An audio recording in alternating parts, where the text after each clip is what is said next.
Hi, I'm Lance Rubin, and this is Really Deep Conversations with YA Authors, Episode 3. Today I am talking with I.W. Gregorio, the author of None of the Above. I sincerely mean it when I say every human being should read this book. It is about a teenage girl who discovers she's intersex, meaning she also has male sex organs, and the way that affects her life. It is a beautiful book. It expanded my mind. It expanded my heart. Let's talk with Ilene. I feel like I'm getting to know you in a whole new way. Really deep conversations with YA authors. All right. I'm so delighted to be here with I.W. Gregorio, who I know as Ilene. Hi. And, hi. Thank you for being here. Of course. My pleasure. Yeah, I actually want to start by talking about your pen name. I hope it's okay that I know. Oh, yeah, it's okay. People know you're you Ilene. totally outed me. That's fine. Yeah. No, so my pen name, as most of the people I'm sure who know who I am know, I'm actually a doctor as my day job. And when I initially started writing and realized I was going to be published, I realized that I probably wanted to have a little bit of professional distance from the YA world, and so I have a very, it's not rocket science. My pen name is the initials for my real name and then my married name, since I didn't take my husband's name for professional reasons. So it's a way that the name is still me, and it's also a way that my daughter, who has my husband's last name, will be able to identify and be proud of my work, hopefully. I love that so much. You just threw out that doctor thing, but that's something I've been so fascinated by since like the first moment I met you online, and your Twitter bio is like surgeon and author. So like when you were writing None of the Above, what was a day in your life like? When did the writing happen? When did the surgeoning happen? My typical day is, wake up at 6:30, get to work by 7:30. Work until, I get home, and I get home usually around 5:30 or 6, which for a surgeon is pretty reasonable. Okay. And from 6 to 8:30, I spend with my family. Okay. And so that's, of course, the time that you really have to carve out that I just, is non-negotiable. Yeah. And so as a result, I did the bulk of my writing from 9 p.m. till 11 p.m., sometimes till midnight. Wow. The good thing about being a surgeon is that the training really helps you prepare for sleep deprivation. So does parenting, of course, as you know. I think that, that book was written by the force of a lot of midnight hours burned. And also from a strong sense that, and as it is with most people with their first book, like there's this just drive to publish, and there's that like, this is what my calling is. I'm going to do this. And there's a sense that, it's you against the world, and that it's so hard to get published and there's so many layers of rejection. Yeah. And proving yourself that you can get published, I think, is a huge motivation for your first book. Yeah. But also importantly for None of the Above is that it was inspired by an actual patient that I treated. And so I always carried that inspiration with me and wanted to tell that story. But to be sure, I don't know how replicable this is right. for a lot of people. And, I've been honest with you and some of my other friends that, it definitely is a quick road to burnout for sure. Yeah, yeah. But it definitely made me think really hard about what I want my next project to be, because I was realizing that, because for better or worse, right now I am working and I still have, 2 kids under the age of 6, that the story I want to tell my next go around is something that is going to be worth neglecting my children for, neglecting my parents for. So it's kind of heavy, but it's also kind of liberating too. I think that we've talked before about how, for me personally, it was always important to have a day job, because I always wanted to be a writer, but there was a point where I realized how difficult the writer's life was, and how sometimes the pressure to publish really doesn't do good things to your artistic integrity and to your the stories that you tell. And so right. That's always been sort of my it's both been both a disadvantage and that I don't have as much time to write, but also really liberating to me that I can write whatever I want because I don't have to make money out of it. Yeah, yeah, which is hugely liberating, and there's something to be said for that. When you decided to go down the medical route, was that like a distinct moment in your life where you're like, should I go like be a writer and pursue English and creative writing in school, or what was that moment like? It was so I was very I've been really conflicted basically since I was in high school. And in college, I was a English and biochemistry double major. So like Wow. they were the two sides of that coin too. Like I went in thinking, oh, I'm gonna write about medicine and the humanities, and I thought that I'm going to integrate the two because there is a really strong tradition of physician writers. I mean, yeah, Chekhov was a doctor. That's true. William Carlos Williams was a doctor, and there are a lot of, even outside the realm of fiction and poetry, there are a lot of nonfiction doctor writers like Atul Gawande. Yeah, he's the one who came to mind. Yeah, and most recently Paul Kalanithi, who wrote When Breath Becomes Air, and who actually went to my medical school. He was 2 years behind me in medical school. I was wondering about that. I saw you tweet about him as if you were connected to him. I mean, I think I realized really early on. I mean, one of the reasons I wanted to go into medicine is because in some ways I felt like I didn't have the life experience to write fiction yet. And I think that a lot of people, I don't know, there was a point in high school where I felt like I was writing stories that reflected what I had read rather than what I had experienced. Yeah. And so medicine was a way for me to gain my own experiences. Even though if I was kind of getting them through other people, like the interactions that you have, the kind of personal inspiration that you have from that is clearly, really, I mean, it's a lot of material. It directly fueled this book. Yeah. Which is amazing. So let's talk about None of the Above a little bit. First of all, I knew very little about intersex.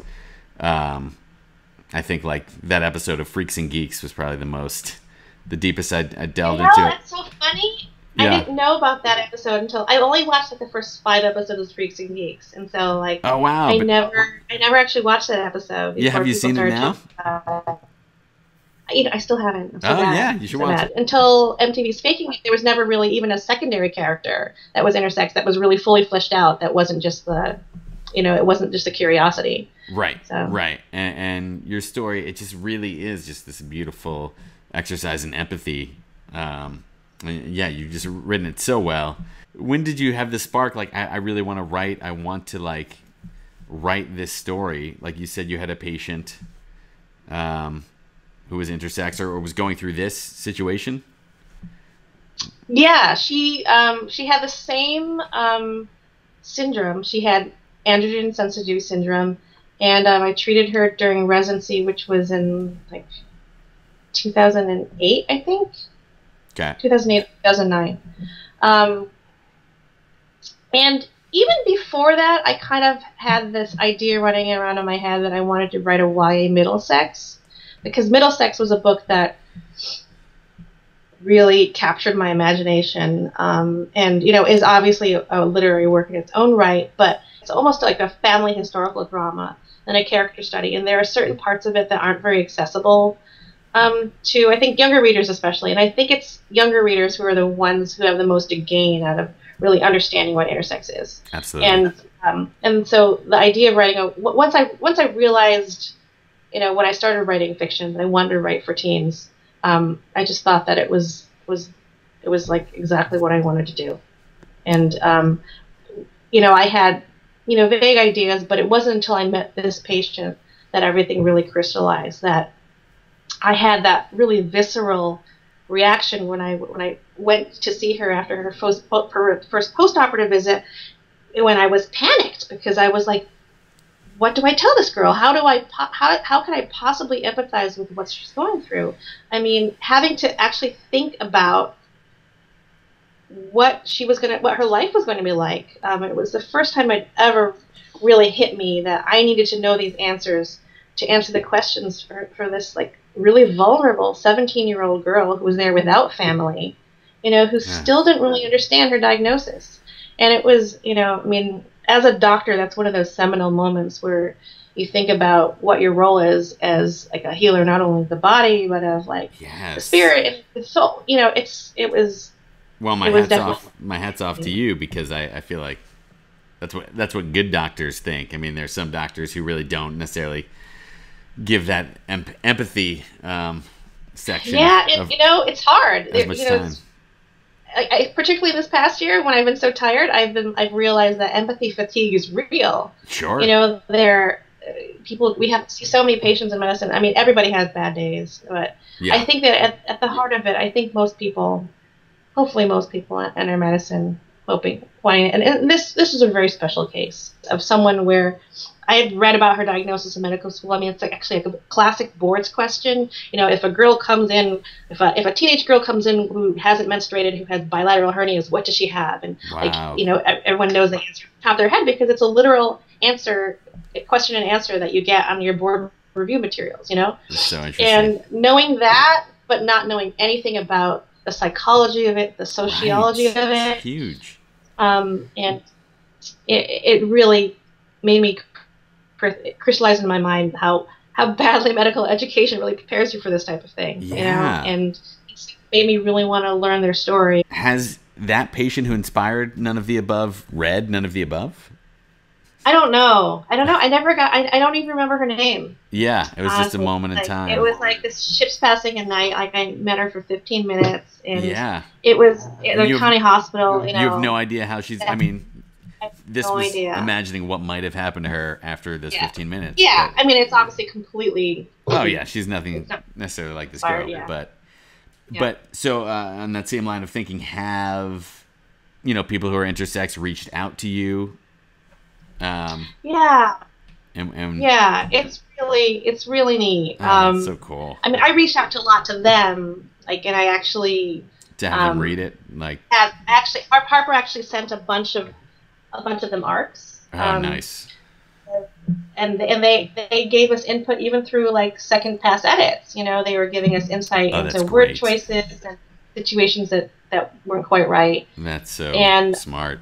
But then there are then there's like the random message I got on my website from a 13-year-old girl who said that reading None of the Above gave her the courage to reach out to the support group for the first time. And amazing. like another one who said that it was the first time they had ever read about their condition, and so it's really great. That's amazing. It's why you write. Well, okay, so you used to be more heavily involved with We Need Diverse Books, and then you said you pulled back. Yep, I'm still a team member, but I'm like not doing like the executive team work, which is basically a 10 to 20 hour a week job. Doing a lot with partnerships and our initiatives. So but We Need the We Need Diverse team is always going to be my family. I've always been really aware of the gap in the literature regarding just Asian Americans, and I never saw myself in books. Yeah. I think it was in late elementary school. I can literally name on my hand like 2 books that have Asian American protagonists. Betty Bell-Lord's In the Year of the Born Jackie Robinson, and Lawrence Yep wrote a lot of books with about Chinese Americans in Chinatown in San Francisco. The thing was those 2 stories, as wonderful as they were nothing compared to.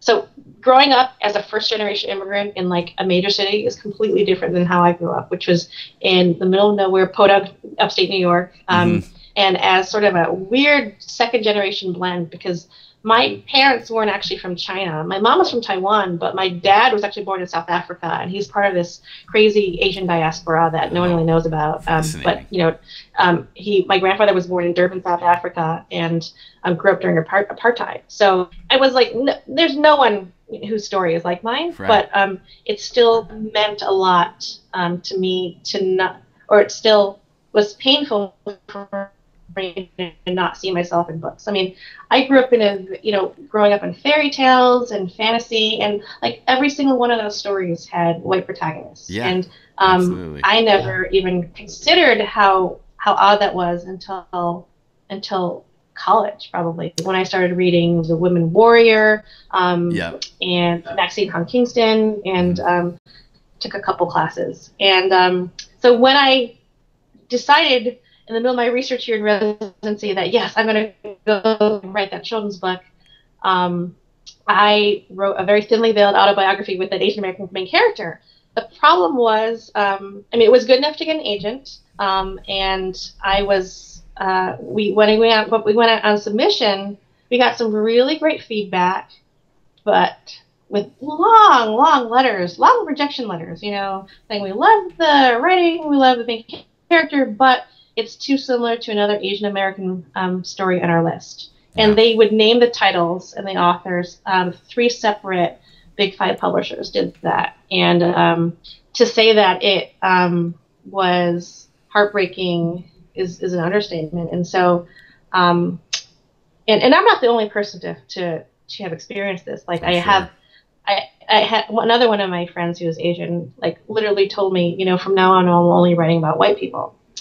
And so, needless to say, when I wrote None of the Above, I was not going to make my intersex character Asian. Right. And it was a very conscious decision to make her white. And part of that is that, I think that intersex is such an unusual condition that I did want to make a Trojan horse, like a way for them to realize that the girl next door could be intersex. Because, and by Trojan horse, I mean the idea that the producers of Orange is the New Black are saying that one of the reasons it had so much traction is because the main character Piper was this white woman going into a very diverse prison experience, and that was a way for a lot of viewers to get into the story that it wouldn't have been if it hadn't been white. Yeah, that's a great example, because now they've, Piper's obviously still a big character, but she can be kind of smaller and smaller, and we can focus out on everyone else. Exactly. It's a multifactorial problem, and it's something that